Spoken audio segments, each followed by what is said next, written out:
একবার নীলাচলের ধামে এক গভীর নিশুতি রাতে অদ্ভুত এক ঘটনা ঘটেছিল। সেদিন মন্দিরে উৎসবের প্রস্তুতি চলছিল। চারদিকে আলো, ধূপ আর শঙ্খধ্বনিতে মন্দির মুখর। ভক্তদের ভিড় সামলাতে ব্যস্ত সেবায়েতেরা।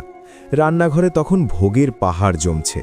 রাজভোগ, অন্নভোগ, মিষ্টান্ন সব কিছু প্রস্তুত হচ্ছে নির্দিষ্ট নিয়ম মেনে। ঠিক সেই সময় এক বৃদ্ধ সেবায়েত লক্ষ্য করলেন ভগবান জগন্নাথের মূর্তির মুখে যেন অদ্ভুত এক প্রশান্ত হাসি। হঠাৎই মন্দিরের ভেতর এক অদৃশ্য কণ্ঠস্বর ভেসে উঠল, আজ আমার মন অন্য কোথাও টানছে। সেবায়েতেরা ভয় আর বিস্ময়ে স্তব্ধ। কেউ কিছু বলার আগেই সেই কণ্ঠ আবার বলল, মন্দিরের ভোগের নিয়ম আছে, কিন্তু ভক্তির কোনো নিয়ম নেই।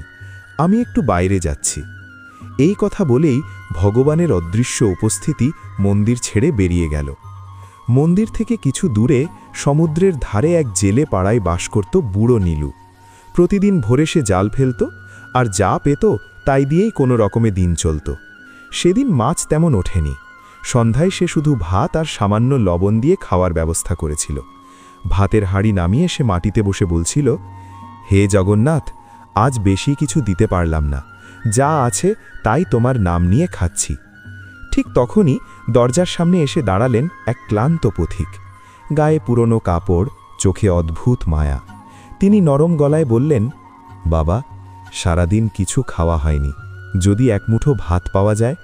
নীলু এক মুহূর্তও ভাবল না, নিজের থালাটা এগিয়ে দিয়ে বলল, ভগবানের নাম নিয়ে খাও বাবা, আমি পরে খেয়ে নেব। পথিক সেই ভাত খেলেন। খাওয়ার সময় যেন ঘরটা আলোয় ভরে গেল। বুড়ো নীলু অবাক হয়ে দেখল সেই সাধারণ ভাত যেন অমৃতের মতো খাওয়া হচ্ছে।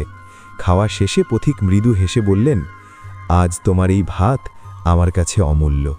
এখানে লবণ কম, কিন্তু ভক্তি ভরা। এই কথা বলেই তিনি মিলিয়ে গেলেন। পরদিন সকালে মন্দিরে ভোগ নিবেদনের সময় সেবায়েতেরা আবার বিস্মিত হলেন। ভগবান জগন্নাথের ঠোঁটে ছিল সাদা ভাতের সামান্য চিহ্ন, আর চোখে সেই একই শান্ত হাসি। তখন তারা বুঝতে পারলেন ভগবান নিয়মের ভোগ নয়, হৃদয়ের আহার গ্রহণ করেছেন। এই গল্প আমাদের মনে করিয়ে দেয়, ভগবান ধন, ঐশ্বর্য বা বড় আয়োজন চান না। তিনি চান একটি নিঃস্বার্থ হৃদয়, যেখানে স্বার্থ নেই, হিসেব নেই, শুধু ভালোবাসা আর বিশ্বাস আছে।